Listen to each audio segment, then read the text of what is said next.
बताओ।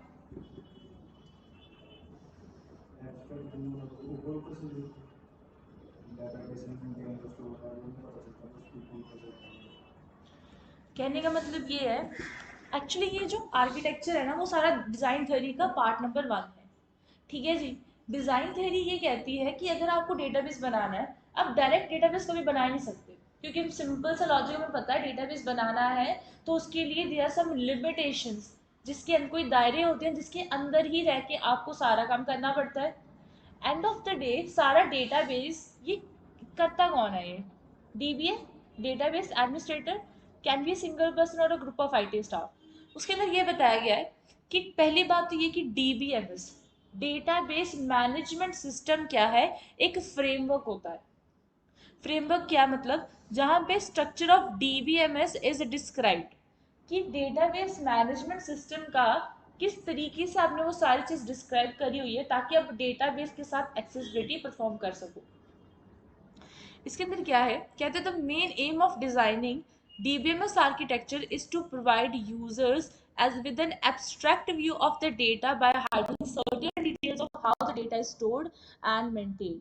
कि एम्प्लॉयज हैं उनको सिर्फ काम करवाओ, उतना काम करवाओ जितना कि उनका रोल है। फॉर एग्जाम्पल, कॉलेज के अंदर कुछ यूजर्स होते हैं, राइट? मान लो अगर मुझे डेटाबेस बनाना है तो उसके अंदर भी सब यूजर्स होंगे। पहला यूजर क्या होता है? डीबीए, जिसको हर एक चीज छोटी से छोटी जानकारी है, बड़ी से बड़ी जानकारी है। सेकेंड क्या होता है? डेटाबेस डिजाइनर होता है। डीबीए और डेटाबेस डिजाइनर के अंदर फर्क क्या होता है?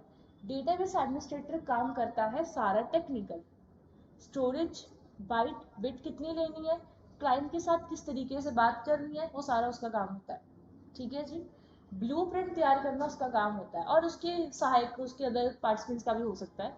डेटाबेस डिजाइनर जो होता है उसका काम क्या होता है? डेटाबेस का एक लेआउट बनाना। ब्लूप्रिंट की बात नहीं कर रही, डेटाबेस के एक लेआउट को बनाना। लेआउट का मतलब ये होता है कि तुमने क्या क्या चीजें रखनी है, क्या क्या चीजें नहीं रखनी डेटाबेस के अंदर। जिसका मतलब क्या हो गया, क्या चीजें रखोगे क्या नहीं। अब डेटाबेस डिजाइनर को थोड़ा कुछ पता होगा, वो क्या करेगा? जिसने यूज करना है, यूजर्स, कंपनी के अंदर जो एम्प्लॉयज होंगे उनसे वो बातचीत करेगा, उनकी रिक्वायरमेंट पूछेगा। कोई बोलेगा नहीं यार एक ऐसा डेटाबेस बनाओ जिसके अंदर टेबल्स ना इतने ढूंढने ना पड़े। तो जब आपको बुक के अंदर चैप्टर्स ढूंढने होते हैं, आप किसका सहारा लेते हो? इंडेक्स का। तो एक इंडेक्स बनाया जाता है। कोई यूजर्स कहे नहीं यार मुझे कंप्यूटर की इतनी नॉलेज नहीं है, सो मुझे इतनी, मेरी टाइपिंग भी फास्ट नहीं है, तो कुछ ऐसा करो जिसमें खुद ब खुद वैल्यूज आती जाए। तो हम डिफ़ॉल्ट वैल्यू सेट करते हैं, डिफ़ॉल्ट की लगाते हैं, जो भी आप ड्यूरिंग दिस सेशन सीखोगे। जितनी कीज करनी है वो पिछली रहेगी, अब कुछ नई की सीखोगे, जैसे डिफ़ॉल्ट की, चेक। तो कहते हैं नहीं यार अपने आप भी थोड़ा काम हो, हमें कुछ ऐसा सिस्टम चाहिए, हमसे इतनी टाइपिंग नहीं हो पाएगी, हमसे इतना कंप्यूटर नहीं फास्ट चलेगा। Getting my point? तो इन सारी सिचुएशंस को, इतनी सारी रिक्वायरमेंट्स को मिला के एक सिस्टम का डिज़ाइन का लेआउट तैयार किया जाता है।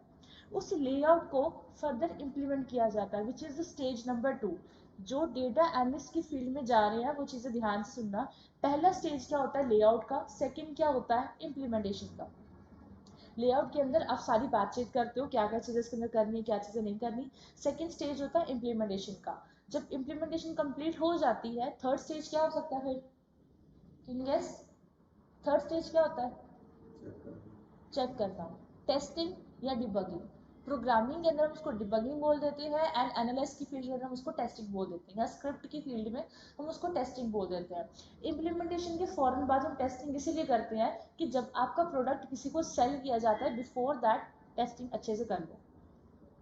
वो टेस्टिंग दो तरीके के लोग करते हैं। पहला लोग वो होता है जो डेटा एनालिस्ट होता है, जिसको एक एक चीज की जानकारी है, हर छोटी हर बड़ी चीज की जानकारी है, but again is not in dBA. वो डीबीए वाला बंदा नहीं है, वो डेटा एनालिस्ट है, जिसका काम क्या होता है? डेटा को एनालाइज करना, सारी तरीके की टेस्टिंग करना। टेस्टिंग कितनी तरीके की होती है? दो तरीके की। किसी को पता है? चीजें लिखने वाली हैं, समझने वाली हैं, चीजें साथ साथ में नोट करते जाओ। दो तरीके की टेस्टिंग होती है, black box testing and white box testing. दोनों को आगे फर्दर डिस्कस करेंगे, फिलहाल के लिए सिर्फ इतना याद रखो कि टेस्टिंग दो तरीके की होती है। First is the black box testing, second क्या होती है? White box testing. अब यहाँ पे क्या होता है, जो डेटा एनालिस्ट होता है वो दोनों ही तरीके की टेस्टिंग करता है। ये जो दोनों तरीके की टेस्टिंग वो करता है, उसके अंदर ये चीज इंप्लीमेंट होती है कि डेटा एनालिस्ट ने अपना काम किया, अब जो सारा काम हो गया वो सारा यूजर्स को भेजो। जिस यूजर ने जिस तरीके से डेटा को चलाना है वो उसी तरीके से उसको टेस्ट करता है। जिसको कंप्यूटर नहीं आता, जिसको टाइपिंग नहीं आती, या फिर जो स्मार्ट वर्क करे, जो अपने हिसाब से काम करे, उसको उसी तरीके से टेस्ट करता है। ये सारा समझ में आया प्रोसेस। अब द थिंग इज कि वो डिजाइन इशू के बारे में कहता है कि तुमने जो यूजर्स बनाने हैं ना उस तरीके से चलेंगे। थर्ड यूजर्स कौन सा आ जाएगा? नेव यूजर, जिसको कुछ भी नहीं पता, टोटली नल। जैसे कि मान लो, जिससे तुम लोगों ने एयरलाइन रिजर्वेशन करवानी है, उस रिजर्वेशन करने वाले जो एम्प्लॉयज होते हैं ना, उनको कुछ नहीं पता कि एक्चुअली डेटा कैसे स्टोर होता है, फूड का डिपार्टमेंट कैसे चल रहा है, एडमिन लेवल पे फ्लाइट ऐड कैसे हो रही है, एंड मौके पे कैंसिल कैसे होती है। उनको सिर्फ इंफॉर्मेशन मिलती है फ्लाइट कैंसिल हो गई है, उनको ये नहीं मिलती किसने करी, कैसे करी। And of the day, last and of the day backend में ऐसे कौन इंसान है जो ये सारे रोल्स कर रहा होता है, क्योंकि डेटा छुपा के रखा होता है। Get my point? ये सारी चीज को आप प्रैक्टिकल इंप्लीमेंट करोगे जब आपका थोड़ा सा काम रह जाएगा, उसके बाद आप ये सीखोगे कि रोल्स जॉब्स कैसे बनाते हैं, खुद से पासवर्ड कैसे सेट करते हैं। इसके अंदर हमारा एक वो भी सेशन होगा। यहाँ तक समझ में आया? क्योंकि इंटरव्यूज में डायरेक्ट ये चीजें पूछी जाती हैं, अगर आपको बाहर की स्टडी का लेवल सेट करना है तो उस लेवल का काम भी करना पड़ेगा। यहाँ तक सबको समझ में आ गया कि क्या स्टेप व्यू करे इसके अंदर या कुछ नहीं? अब यहाँ पे क्या होता है कि ये कुछ अर्ली प्रपोजल थे स्टैंडर्ड टर्मिनोलॉजी को लेके, डीबीटीजी ने सारा कुछ बनाया था, वो चीज़ें आप ही को पढ़नी है, वो मैं सेशन के अंदर एक्सप्लेन नहीं करने वाली। ये सारी इन्फॉर्मेशन आप ही के लिए इन्वेस्ट इंटरव्यूज क्वेश्चन आते हैं, सिर्फ वही चीज़ें डालनी है इसके अंदर जो सबसे ज़्यादा पूछी जाती हैं, क्योंकि वो हिस्ट्री भी पूछते हैं कि तुमने अगर डीबीएमएस पढ़ा है तो उसका फ्रेमवर्क बताओ, क्या क्या चीज़ उसके अंदर आती है, किसने बनाया किसने नहीं बनाया।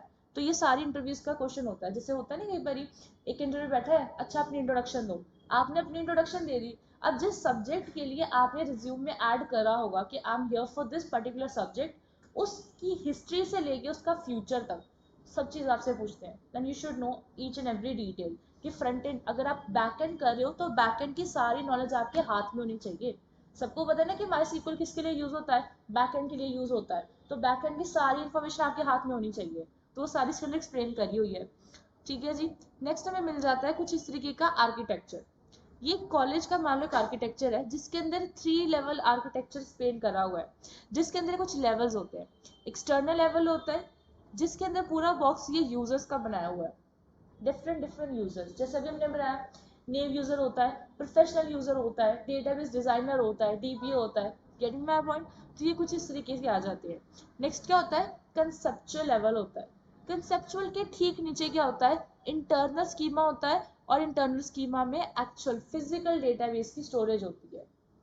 इसका मतलब ये तुम्हारे डेटाबेस स्टोर होंगे, कहाँ पे डेटाबेस स्टोर है और कहाँ पे यूजर्स है, यूजर्स का कुछ नहीं पता होना चाहिए।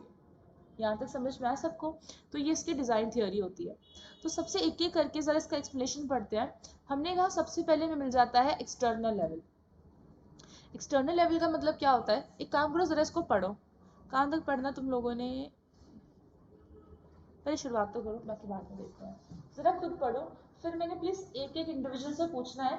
ठीक है जी, ध्यान से समझना, ध्यान से पढ़ना।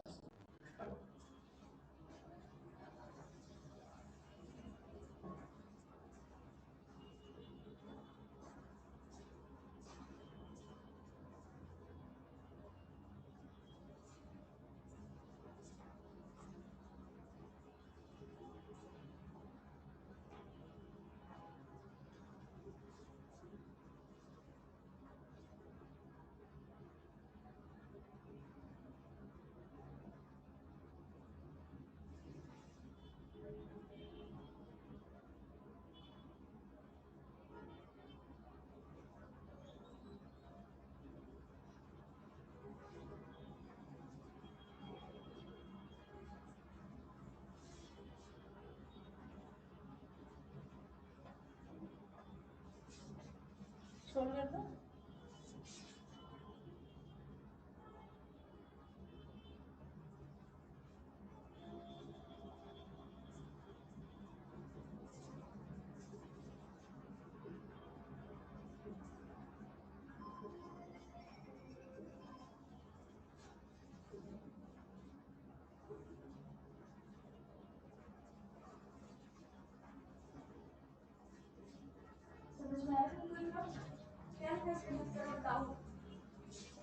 हाँ जी, अग्नि बताओ बेटा।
याद होगा मैंने पहले भी चीज बताई थी, आप क्या कर रही हो, अब डेटाबेस पे काम कर रहे हो माई सिंगल वर्कबेंच के अंदर। माई सिंगल वर्कबेंच के अंदर आपने क्या करा, क्वेरीज लिखी। यूजर को क्या क्वेरी शो होती है, कभी नहीं। उसको क्या शो होने वाले हैं, जैसे एक्सेल के अंदर जो टेबल्स शो होते हैं ना, उसको वही शो होने वाले हैं, क्योंकि आप एज ए डीबी उसको बना के ही वही दोगे। तो एक तो मैं समझ में आ गया क्या वैरिएबल लिया है, क्या इंटीजर लिया है, उसको कुछ समझ में नहीं आएगा। उसको क्या दिखेगा, आईडी लिखा है तो आईडी ही आएगी उसके नीचे। यहाँ तक समझ में आया। अब नेक्स्ट इसके अंदर चलते हैं। मान लो कि मैंने जितना भी काम करा है, me as a user which is a name user, ठीक है। तो नेम यूजर्स को क्या पता होना चाहिए, उतनी इंफॉर्मेशन जितनी कि उनकी रोल है, जितना उनकी जॉब है, सिर्फ उतनी इंफॉर्मेशन। फॉर एग्जाम्पल जैसे क्या होता है कॉलेज के अंदर, लाइब्रेरी अटेंडेंट होते हैं, सॉरी लैब अटेंडेंट होते हैं। लैब अटेंडेंट का काम क्या होता है, लैब अटेंडेंट को हर कंप्यूटर के पासवर्ड पता होते हैं। उसको पता है मुझे ये पासवर्ड है, इस तरीके से एक्सेस करने देना है। बच्चों को कौन सा कंप्यूटर एक्सेस करने देना है, कौन सा नहीं। कई बार लैब अटेंडेंट टोकते हैं ना, ये टीचर का है, आप इसको यूज नहीं कर सकते, क्योंकि टीचर के अंदर कोई पर्सनल इन्फॉर्मेशन हो सकती है that the kid don't want to share. अगर उससे कुछ इधर उधर शेयर हो गया तो फिर वो क्या करोगे, चाहे शेयरिंग इंटेंशनली हो चाहे अनइंटेंशनली हो, it results the data loss, जो आप अफोर्ड नहीं कर सकते। डेटा बहुत ज्यादा कॉन्फिडेंशियल वाली चीज है जो आप अफोर्ड नहीं कर सकते अगर वो लॉस हो जाए। सेकेंड पॉइंट इसके अंदर कि अगर मुझे एक डेटाबेस ऐसा बनाना है जिसमें सिर्फ यूजर्स का ही व्यू हो, तो वो एक्सटर्नल लेवल का हो जाता है। एक्सटर्नल मतलब ऊपरी ऊपरी ऊपरी परत, जो उसमें सिर्फ यूजर्स के ही बारे में नॉलेज होगी। उसके अलावा एक्चुअल प्रोसेस क्या है, डेटा किस तरीके से मैनेज है, वो सारा हाइड ही रहेगा। क्या क्या एट्रीब्यूट्स है, नाउन के बीच का कोई रिलेशनशिप, कि कौन सा टेबल रिलेशनशिप में है किसी और टेबल के साथ, ऐसा कुछ नहीं होता। यहाँ तक सबको समझ में आया, कोई डाउट है यहाँ तक तो प्लीज बताओ। रिपीट ये बेटा बात सुनो। जितना एक्सटर्नल लेवल है, एक्सटर्नल लेवल में मेरे पास क्या है, सिर्फ और सिर्फ यूजर्स का व्यू। यूजर्स को जिस चीज से मतलब है, जितना उसका रोल है, उसको सिर्फ उतनी दिखाई देगी, उससे ज्यादा और कुछ नहीं। जैसे आपने लिखी क्वेरीज, क्वेरी भी उसको दिखाई देगी, उसको वो एक्सेल की शीट दिखाई देगी जो आपने उसको बना के दी होगी, जो हर कंपनी का अपना सॉफ्टवेयर होता है। कई बार कंपनीज में काम करना तो देखना, किसी और कंपनी के अलग सॉफ्टवेयर होते हैं। मान लो जैसे ये ओम प्रकाश वाले हैं, अब ये हो सकता है गूगल शीट्स के ऊपर काम करे। मान लो कोई और हॉस्पिटैलिटी वाले हैं, वो क्या करेंगे, वो एक्सेल के अंदर काम कर रहे होंगे। सो ये जर्नल एग्जांपल है। जब आप बड़ी बिग कंपनीज के अंदर जाते हो तो वो डेटा बेस के ऊपर काम कर रही होती है, जिनके हर एक सॉफ्टवेयर अलग तरीके से डिजाइन करे होते हैं एज पर देयर रिक्वायरमेंट्स। यहाँ तक क्लियर हो गया। रही बात एग्जाम्पल्स की, तो एग्जाम्पल्स आप उस तरीके की एग्जाम्पल दो जहां पे आपको पता सिर्फ यूजर्स का ही व्यू हो रहा है। Getting my point? Account office में जो बंदा है, अकाउंट ऑफिस में होते हैं वेरियस वेरियस एम्प्लॉयज। किसी का काम क्या होता है? फीस को लेना। किसी का काम होता है एडमिशन करना। किसी का काम होता है पुराने रिकॉर्ड्स को चेक करना।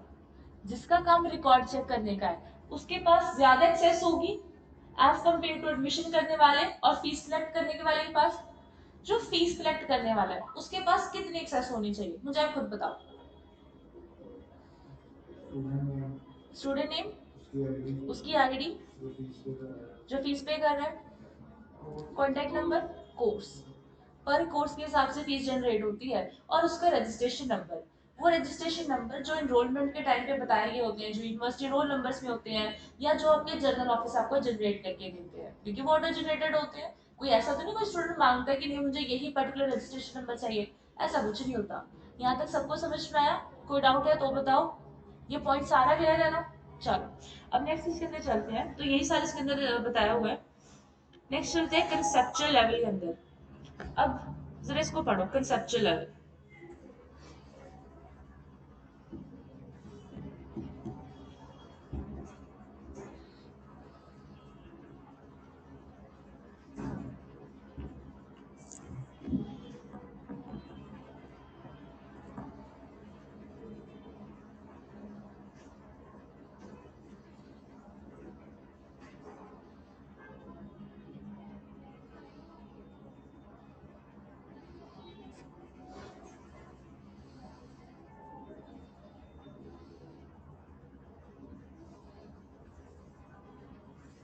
स्क्रॉल कर दो।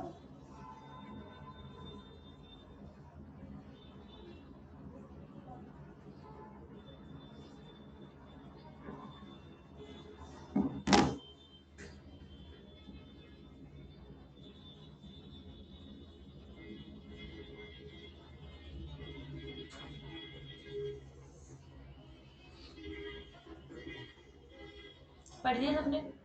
अब बताओ कौन बताएगा, अपनी इच्छा से बता दो, कौन बताएगा? एनीवन? मैं बता दूं? वो मैंने तो बताना ही इसलिए इधर हूँ, मेरे को काउंट ही मत किया करो। अच्छा, चलो सुन के खुशी मिली। बाकी और कोई? हाँ जी बेटा, लास्ट में। No one? कितना औखा था ये? तुम लोगों में हिम्मत ही नहीं आया है, कुछ करके नहीं लाते। हाँ,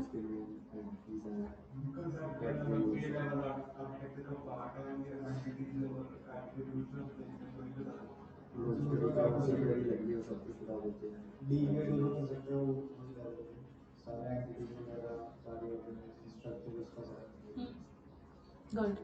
चलो खुशी मिली, थोड़ा तो कुछ बताया। सिंपल सा लॉजिक है, जो आपने बताया बिल्कुल वही है। कम्युनिटी लेवल होता है यहाँ पे। वो जो ग्रुप ऑफ आईटी स्टाफ की हमने बात करी है ना, वो सारी कम्युनिटी यहाँ पे मिलके काम करती है। हमने कहा कि डीपी यहाँ तो एक सिंगल पर्सन हो सकता है या फिर ग्रुप ऑफ आईटी स्टाफ हो सकता है। कब डिसाइड करें कब ग्रुप ऑफ आईटी स्टाफ होगा, कब सिंगल पर्सन होगा? कैसे डिसाइड होती है चीजें?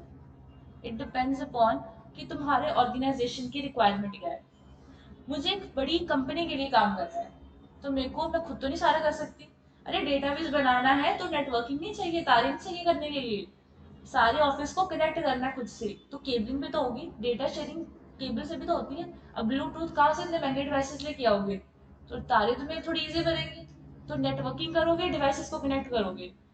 15 स्टोरी की तुम्हारी बिल्डिंग है तो उस हिसाब से अपने ऑफिस को जनरेट करोगे। उसी तरीके से हर चीज डिजाइन होगी। डेटाबेस जहां पे रखने हैं वो सर्वर वाला रूम भी डिजाइन होगा। डेटाबेस ऐसे नहीं पड़े होते, सर्वर के अंदर डेटाबेस डाले जाते हैं। सर्वर वो तुम्हारी हार्डवेयर वाली मशीन होती है एक ऑर्गेनाइजेशन के लिए, जिसके लिए तुम ये सारा काम इम्प्लीमेंट करते हो। तो मुझे हार्डवेयर का भी नेटवर्किंग सब कुछ चाहिए। अब एक बंदा इतना सारा काम थोड़ा ना कर सकता है। 15 स्टोरी वाली बिल्डिंग के ऊपर एक सिंगल इंसान तो काम ही नहीं कर सकता। So you need a group of IT staff. Professionals का एक तुम्हें ग्रुप चाहिए होता है। वही अगर मुझसे कोई मेरा फ्रेंड कहे मुझे अपनी दुकान के लिए बस मुझे एक डेटाबेस बना के दे दो, तो उसके लिए एक सिंगल पर्सन बहुत है। जैसे वेब एप्लीकेशन का बहुत ज्यादा काम है, मिंत्रा, अमेजोन, ये सारी वेब एप्लीकेशंस है। वेब जो वेबसाइट्स पूरे वर्ल्ड वाइड वेब से रिलेटेड है, एप्लीकेशन मतलब आपके एप्स, तो उनके लिए आपको कोई ग्रुप नहीं चाहिए होता है, एक सिंगल पर्सन जो कि आपकी वेबसाइट बना रहा है उसी से सारे काम करवा सकते हो। You don't need any cabling, you don't need any office, just web पे आप अपना सारा काम पोस्ट कर सकते हो। Even if you have the internet access, internet access नहीं है कुछ नहीं कर पाओगे। डिफरेंट पैरामीटर्स हो गए। हमने कहा कि ये जो पूरा लॉजिकल यूनिट होगा वो क्या करेगा, structure of the entire database seen by the DBA. हमने सीन की बात करी, डिजाइन की बात हमने नहीं करी। Seen by the DBA is it complete view of data requirement of the organization. Organization की क्या रिक्वायरमेंट्स है उसकी बातचीत इस लेवल पे करी जाती है। उसको थोड़ा डेप्थ में समझते हैं। फॉर एग्जाम्पल जैसे इनके बीच का रिलेशनशिप, प्राइमरी की कहाँ पे लगनी है, फॉर्म की कहाँ पे लगनी है, अब डिजाइन थ्योरी एक स्टेप चल रही है आगे। तुमने एक्सटर्नल लेवल की सारी बातें कर ली, तुम बात ये कर रहे हो कि कहाँ पे मुझे कौन से टेबल को किसके साथ कनेक्ट करना है ताकि यहाँ पे बाद में कोई कॉम्प्लेक्स प्रॉब्लम क्रिएट ना हो। गेटिंग माय पॉइंट, समझ में आया सबको? ये इस चीज के अंदर मेंशन है। कहता है that is dependent of any storage consideration, storage consideration की बात भी इसी लेवल पे करी जाती है। द कंसेप्चुअल लेवल रिप्रेजेंट, वो क्या तीन चीजें रिप्रेजेंट करता है, वो रिप्रेजेंट करता है हर एक एंटिटी को। जहां पे बात एंटिटी की हुई, क्या हमने वहां पे सारे टेबल्स को मेंशन कर लिया? यस और नो? Of course. टेबल के नाम में एंटिटी है तो बेटा और क्या है, तो सारे टेबल्स, ऑल द एंटिटीज मतलब सारे टेबल्स। और अगर जितनी एंटिटीज हैं, हर एंटिटी के क्या होते हैं, उनके एट्रीब्यूट्स होते हैं। और एट्रीब्यूट्स की बात, उसके बाद क्या हो गया, उनके रिलेशनशिप हो गए। टेबल्स तुमने जोड़े हैं, किस तरीके से जोड़े हैं, डेटा को इंटेग्रेट करना, डेटा को इकट्ठा रखना, तोड़ तोड़ के नहीं रखना। कोर्स का टेबल कहीं और पे है और कोर्स की जो इन्फॉर्मेशन है वो तुम्हारी स्टूडेंट टेबल के अंदर है। जैसे आप इसके कई स्टूडेंट ये करते हो, हमने क्या करा, एम्प्लॉय का टेबल बना दिया, आईडी, नेम, फोन नंबर सारा कुछ डाल दिया और बीच ही में उसकी सैलरी डाल दी। ऐसा थोड़ा ना करना है। एम्प्लॉय की इन्फॉर्मेशन मतलब सिर्फ उसकी वो पर्सनल इन्फॉर्मेशन जिसका एक सेपरेट टेबल होगा। सैलरी बनानी है या तो डिपार्टमेंट बनाओ या तो सैलरी का टेबल अलग से बनाओ। तो डेटा इंटेग्रेट करना, डेटा की कंसिस्टेंसी होनी बहुत ही ज्यादा जरूरी होती है। इतना समझ में आया सबको? इस पॉइंट पे किसी को डाउट है तो बताओ। No one? चलो, तो ये सारे इसके अंदर थोड़ी इमेज बताई हुई है कि जितनी एंटिटीज होंगी उसके अंदर की कितनी कंस्ट्रेंट लगी होती है, किस तरीके से डेटा कंबाइन किया जाता है, सिमेंटिक इन्फॉर्मेशन होती है, सिक्योरिटी एंड इंटेग्रिटी इन्फॉर्मेशन होती है कि किस तरीके से तुम डेटा को सिक्योर रखोगे, प्राइमरी कहाँ पे लगानी है, फॉर्मरी कहाँ पे लगानी है, अदर सिक्योरिटी कंस्ट्रेंट्स कहाँ पे जाएंगे, और semantic information, semantic information deal करती है उस इन्फॉर्मेशन से जो कि तुम प्राइवेट रखना चाहते हो विद इन द कंटेक्स्ट। इसका नहीं मतलब समझ में आया? सिमेंटिक इंफॉर्मेशन डील करती है कि तुमने क्या किया, एक डेटाबेस बना दिया, उसके अंदर डिफरेंट डिफरेंट टेबल्स बना दिए। जैसे कि एम्प्लॉय की सैलरी का, प्रोडक्ट की एनालाइजेशन का टेबल, उसके लिए जो डेटाबेस के अंदर तुम टेबल्स रखोगे ना, टोटली हिडन होने चाहिए। कि तुम कभी भी अपने प्रोडक्ट के बारे में किसी और कंपनी को ऑर्गेनाइजेशन की मीटिंग में रिवील करना चाहोगे? कभी नहीं करना चाहोगे। इस सिचुएशंस को हटाने के लिए हम आगे चल के कंसेप्ट बनाएंगे व्यू। व्यू क्या करता है, उतना ही डेटा बना शो करता है जितना तुम्हें एट द पॉइंट चाहिए। क्या हुआ, तुम्हारे पास एक सिनेरियो है, कंपनी की हुई मीटिंग, उसने बोला तुम डेटा एनालिस्ट हो, खड़े होके अपनी सारी रिपोर्ट जनरेट करके बताओ। तुमने बोला कि जो मेरे पास टेबल्स हैं, जो मेरे पास रिकॉर्ड शो हो रही है, वो प्रोडक्ट भी बता रहे हैं, उनकी सेल भी बता रही है और सारे एम्प्लॉयज का नाम भी रिवील कर रहे हैं। मतलब तुम्हारी कुछ बड़ी कॉन्फिडेंशियल इंफॉर्मेशन टेबल्स के थ्रू समझ में आ रही है। तुम क्या करोगे, उसी टाइम एक यू कैन से कि टेम्परेरी टेबल बना लोगे। वो टेबल स्टोर नहीं होगा, होगा जब तक तुम्हारा सॉफ्टवेयर ओपन है तब तक वो स्टोर होगा, उसके बाद वो हट जाएगा। तुम वो जो टेबल बनाओगे ना, उसके अंदर वही सारा डेटा आ जाएगा जो तुम्हें उसी टाइम शो करवाना है। क्योंकि स्टोर नहीं होगा तो तुम्हें स्टोरेज की टेंशन लेने की जरूरत नहीं होती। तो ये होती है सिमेंटिक इंफॉर्मेशन को रिवील ना करने देना। यहाँ तक क्लियर हुआ सबको? अब किसी को कोई डाउट है तो बताओ। No one? नेक्स्ट चले, चलो एक सेकेंड। चलो अब यहाँ पे, चलो मेरे पास एक क्वेश्चन है, बताओगे? ये जो हमने पढ़ा कौन सी ऐसी कमांड है जिससे ये चीजें कंप्लीट होंगी? ये तीन चीजें हमने पढ़ी कंसेप्चुअल लेवल की, कि कंसेप्चुअल लेवल ये तीन चीजें डिस्क्राइब करता है। अब इन तीनों को कौन सी ऐसी सीक्वल की कमांड है जिससे इंप्लीमेंट कर सकते हैं, जरा बताना, बोलो जरा। मैंने ये पूछा कि ये जो तीन चीजें हमने बोली, एंटिटी, एट्रिब्यूट, रिलेशनशिप, कौन सी ऐसी सीक्वल कमांड है जिनसे इनको इंप्लीमेंट कर सकते हैं, ये मेरा क्वेश्चन है। Create command, any other?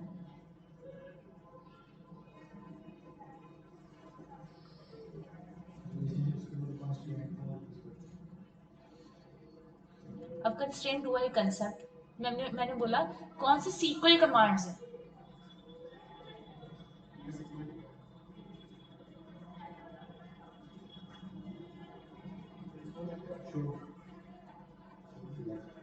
Show क्या करता है? डेटाबेस देता है। सिलेक्ट? नो।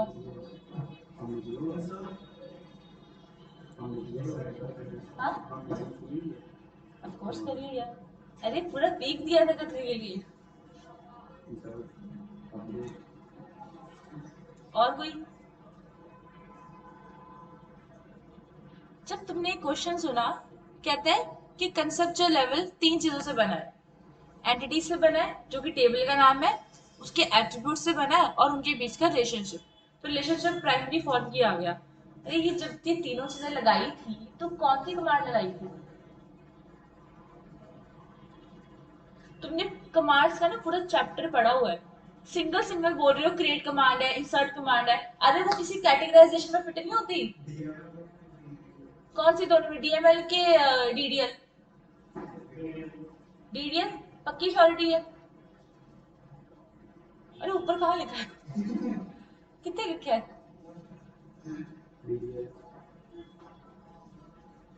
डीडीएल? किसने बोला डीडीएल? किसने बोला? आपने बोला। मैं यही पूछ रही हूँ श्योरिटी है कि नहीं, बस इतना बता दो, हाँ जी श्योरिटी है, बस। श्योरिटी है। ये भी शायद, श्योरिटी भी शायद से। हाँ जी।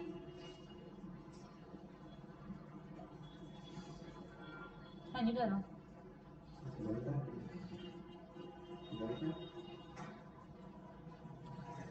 होते डीडीएल से ही है, पर एटलीस्ट श्योरिटी तो रख लो। कोई क्रिएट बोल रहा है, कोई इंसर्ट बोल रहा है, अपडेट किसने बोला? किस किस बेस पे अपडेट बोला?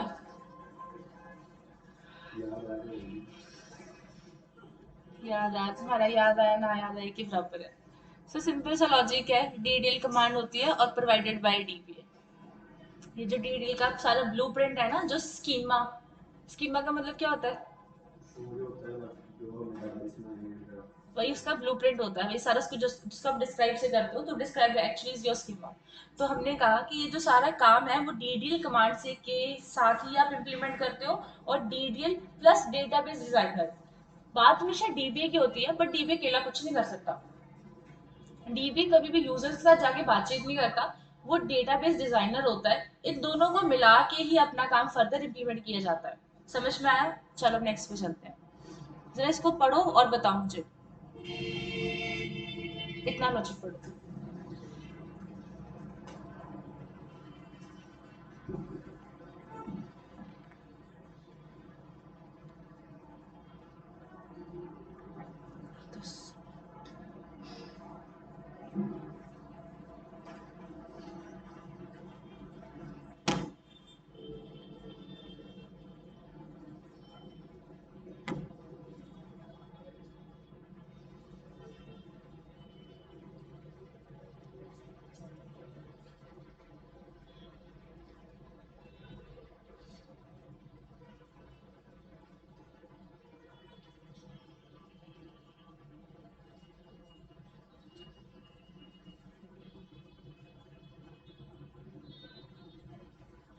पढ़ लिए तुमने?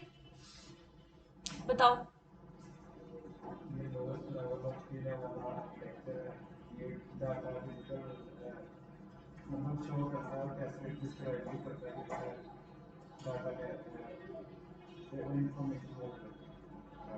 डेटा एक्चुअली में स्टोर किस तरीके से? पहले बात करी सिर्फ यूजर्स की, फिर बात कर ली स्कीमा की, अब बात कर रहे हो स्टोरेज की। तो तीनों चीजें समझ में आ गई, ठीक है जी। तो आपने किस लैब में पढ़ा, ऊपर से नीचे, ये काम चलता है नीचे से ऊपर। सबसे पहले स्टोरेज डिफाइन करोगे कि किस हिसाब से स्टोरेज है। देखो ये स्कीमा, ये सारा सिनेरियो किस तरीके से होता है, पहले क्लाइंट से बातचीत करी जाती है कि तुम्हारी, बोलो कि तुम्हें कितना काम करना है, उसके लिए तुम कितनी पेमेंट कर सकते हो।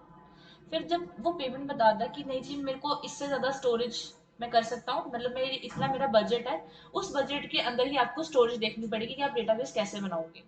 बजट के अकॉर्डिंग डेटाबेस की स्टोरेज देखी जाती है, क्योंकि डेटाबेस को 6 महीने में, साल में मॉनिटर करना पड़ता है कि वो ठीक से काम कर रहा है कि नहीं।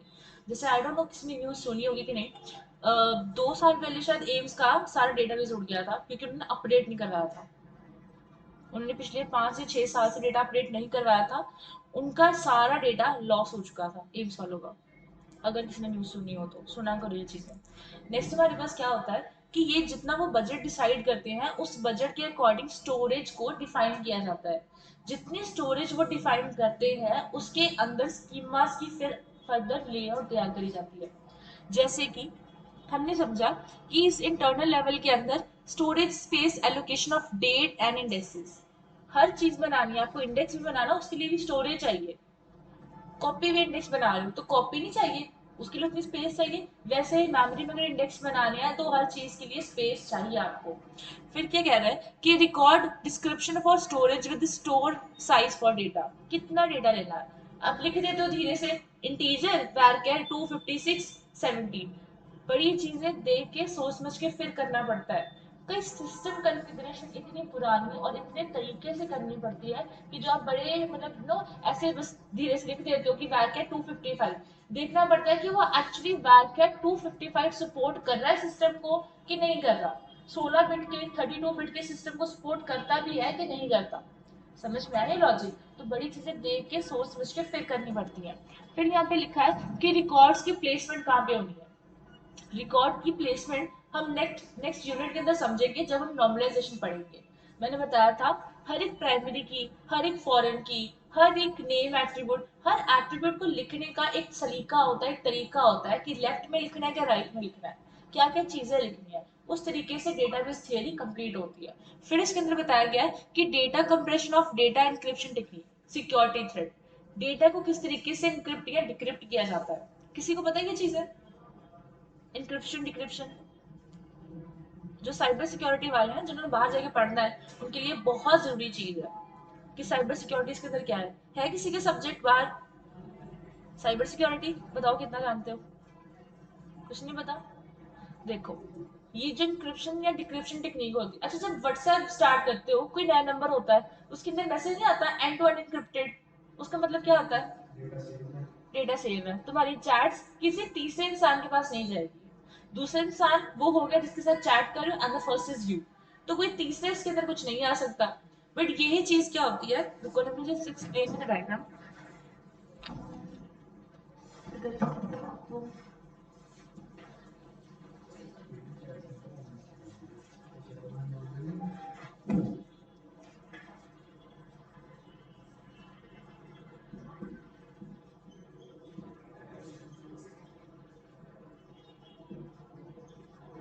ठीक है, मान लो जरा जरा बेटा बोर्ड पे ध्यान दो। आपके पास क्या होता है, सेंडर होता है, रिसीवर होता है। सेंडर एक हो सकता है, रिसीवर मल्टीपल हो सकते हैं। मैं me as a single person मैं किसी एक को ईमेल भेज रही हूँ, सबके पास जा सकती है, तो ऐसे कोई प्रॉब्लम नहीं है। हमने कहा ये जब आप मैसेज भेजते हो तो मैसेज कहाँ पे ट्रैवल करता है, इंटरनेट के ऊपर। ये थोड़ा साइबर सिक्योरिटी वाला पार्ट है, ठीक है, थोड़ा सा ज्यादा नहीं, वरना ज्यादा हैकिंग के अंदर हैश इंटेग्रिटी में चले जाएंगे। हमने कहा जब इंटरनेट के ऊपर कोई मैसेज ट्रैवल करता है तो उस ट्रैवल करते टाइम क्या होते हैं, हैकर्स बैठे होते हैं इंटरनेट के ऊपर, जो कि क्या कर सकते हैं, आपके इस वाले मैसेज को यहाँ से चुरा सकते हैं या फिर इसको चेंज कर सकते हैं, जो कि पॉसिबल होता है क्योंकि डेटा इंटरनेट के थ्रू ट्रैवल करता है। अब इंटरनेट के थ्रू ट्रैवल करने का उसका मतलब ये है कि वो किसी ना किसी प्रोटोकॉल के थ्रू ट्रैवल करता है। टीसीपी आईपी क्या होते हैं, ट्रांसमिशन कंट्रोल प्रोटोकॉल होते हैं। आईपी क्या होती है, इंटरनेट प्रोटोकॉल होते हैं। आईपी एड्रेस है आपके सिस्टम का आईपी एड्रेस, कि आपका कोई भी जितने लैपटॉप है मेरे पास, अगर मुझे किसी एक लैपटॉप का आईपी एड्रेस पता है तो उसको मैं अपने लैपटॉप के साथ कनेक्ट करके आप ही के लैपटॉप पे सारे वर्क कर सकती हूँ without installing any other software. AnyDesk सुना है किसी ने? एनीडेस्क, उससे क्या होता है? हाँ, मैं इधर बैठी हूँ, चाहे तुम लोग जलंधर में हो, मैं जलंधर में तुम्हारा सिस्टम चला सकती हूँ अगर तुम्हारे में सॉफ्टवेयर है। एड्रेस देना पड़ता है, तो मान लो वो किसी वेबसाइट का एड्रेस तुम दे रहे हो जो कि सिस्टम शेयरिंग हो रही है, बट उसके बगैर भी तुम अपने आईपी एड्रेस से वो सारे काम कर सकते हो। जब ये चीजें होती है, जब तुम व्हाट्सएप वेबसाइट पे कमेंट करते हो, किसी यूट्यूब पे कमेंट करते हो, वो सारी चीजें जो होती है ना, वो तुम्हारे मोबाइल के भी आईपी एड्रेस से होते हैं। तुम व्हाट्सएप पे जो मैसेजेस कर रहे हो वो तुम्हारे आईपी एड्रेस पे होते हैं, जो फर्दर इंटरनेट में ट्रैवल करते हैं थ्रू द टीसीपी/आईपी प्रोटोकॉल। कई बार वो चीजें होती है ना, हमने इमेजेस किस ऑर्डर में भेजी है, वो कहीं पे जाके लगी है, क्योंकि द मोमेंट ये सारी चीजें ट्रैवल कर रही होती है ना, तो मैं बड़ा वास्ट में थोड़ा समझाती हूँ। द मोमेंट तुमने मैसेज भेजा, तो क्या होते हैं इंटरनेट में थ्रू होते हैं राउटर्स। सुने कभी किसने राउटर? थोड़ा नेटवर्किंग का पार्ट है। राउटर्स क्या होते हैं? सुना है बट याद नहीं कब काम क्या है। राउटर का मतलब होता है to find the most efficient path, सबसे ज्यादा एफिशिएंट पाथ ढूंढना और मैसेज को भेज देना। ये जो मैसेज होता है, अगर मैं इसको तोड़ दूं तो ये क्या बना? MSG। ठीक है, वैसे ही एक पिक्चर ये हो जाएगी, एक पिक्चर ये, एक पिक्चर ये। मुझे यहाँ से यहाँ किसी को 3 पिक्चर्स भेजनी है, तो वो तीनों पिक्चर्स किसी ऑर्डर में नहीं जा रही, यहाँ से वो क्या हो रही है, तुमने इकट्ठी करके भेजी। दिखाई दे रहा है? दिख जाएगा बेटा, लास्ट में दिख जाएगा। चलो, तो तुमने ये जो मैसेज इकट्ठा करके भेजा, इधर जाके वो सारी चीजें टूट जाती हैं। यहाँ पे एस आएगा, यहाँ पे एम आएगा, यहाँ पे जी आएगा। और राउटर्स क्या करते हैं, उनको किसी ना किसी डायरेक्शन में भेज देते हैं। और यहाँ पे जो रिसीवर का एंड होता है, उसमें सारे मैसेज फिर से इकट्ठे करके उसको भेज दिए जाते हैं। एंड कोई गारंटी नहीं होती कि जिस ऑर्डर में तुमने भेजा उसी ऑर्डर में वो चीजें मिले। इसी से क्या होता है, थोड़ा बहुत वो कॉम्प्लेक्सिटी क्रिएट हो जाती है। ठीक है जी, रैंडमनेस कह सकते हैं उसको, वो चीजें इसके अंदर आ सकती है। हमने यहाँ पे इतना पढ़ा कि जब ये मैसेज ट्रैवल होते हैं तो डायरेक्टली ट्रैवल हो जाते, तुम्हें यहाँ पे करनी पड़ती है, एक टेक्निक लगानी पड़ती है बिफोर सेंडिंग। जब तुम सेंड कर रहे हो उस टाइम पे तुम्हें टेक्निक लगानी पड़ती है जिसको बोलते हैं इनक्रिप्शन वाली टेक्निक। इनक्रिप्शन या डिक्रिप्शन। द थिंग इज, तुमने मैसेज भेजा, बेटा वो मैसेज एमएसजी में नहीं जाएगा, वो मैसेज किस चीज में जाएगा, वो जाएगा एक साइफर कोड के अंदर। सिफर भी बोल सकते हैं इसको, साइफर कोड वैसे इसको यूजली बोलते हैं। साइफर कोड, कभी किसी ने अगर आर्मी के एग्जाम दिए हो, आर्मी के एग्जाम में पता क्या होता है, मान लो तुम्हारे पास क्या है, उन्होंने तुम्हें बताया आईपी लिखा हुआ है, किसी लैंग्वेज में आईपी ये करेगा M.36 A F बन जाएगा। इसको कन्वर्ट करके बताओ, ये आर्ट एग्जाम्स में होता है। This is known as the cipher code और सिफर कोड, कि तुमने अपना एक्चुअल मैसेज किसी और कोड में तब्दील कर दिया, कन्वर्ट कर दिया, और जब वो रिसीवर के एंड पे पहुंचेगा वो चीज ही कुछ और बन जाएगी। जब वो रिसीवर के एंड पे पहुंच गया, उसके आईपी ने कैच कर लिया, आईपी मतलब उसका सिस्टम जो होगा, या उसका फोन होगा या उसका लैपटॉप होगा, जब उसके आईपी ने उस सिस्टम को कैच कर लिया तो वो वापस पहले जैसा हो जाएगा जैसा तुमने भेजा। बट उसमें सॉर्टिंग की कोई गारंटी नहीं होती, ऑर्डर की गारंटी नहीं होती। समझ में आई सारा? इसको बोलते हैं एन्क्रिप्शन डिक्रिप्शन टेक्निक। तुमने यहाँ पे इनक्रिप्ट करके भेजा, ट्रैवल किया, दूसरी साइड पे डिक्रिप्ट हो गया। समझ में आया? सबको समझ में आया कि नहीं आया? नहीं आया? थोड़ी ऊपर लेवल की बात होगी, थोड़ी ज़्यादा। ध्यान दो पढ़ाई में, सब चीज़ें समझ में आ जाएंगी। ट्राई किया करो, जब खाली टाइम होता है ना, खाने के अलावा थोड़ा ये भी चीज़ें कर दिया करो। समझ में आया सबको? चलो, अब प्लीज इसको घर से पढ़ के आना, क्योंकि मुझे पता तुम्हारी पाइथन की क्लास होगी है। ठीक है, इसको घर से पढ़ के आना, कल थोड़ा चैप्टर डिफरेंट होगा। कल हम नॉर्मलाइजेशन स्टार्ट कर रहे हैं, जिसकी ये क्लास में जिसकी ये चीजें मिस होगी ना, उसको फिर नेक्स्ट वीक कुछ समझ में नहीं आएगा। वो पूरी डिजाइन थ्योरी है। ठीक है जी, चलो, आज का लेक्चर एंड इधर ही। मैं स्क्रीन ऑफ कर रही हूँ, ठीक है? पीडीएफ लास्ट 3 days जब से सीक्वल स्टार्ट हुआ है हम प्राइमरी की फॉर की कर रहे हैं, डीडीएल डीएमएल हम यही कर रहे हैं। आज हमने कुछ नई चीज़ करी है, बाकी सारा पुराना ही चल रहा है। डोंट वेरी, पोस्ट कर रहा हूँ सारा, तुम्हें नोट्स उधर से मिल जाएंगे। बाकी ये भी तुम्हें मैं अभी भेज देती हूँ, नॉर्मलाइजेशन भी, आर्किटेक्चर भी।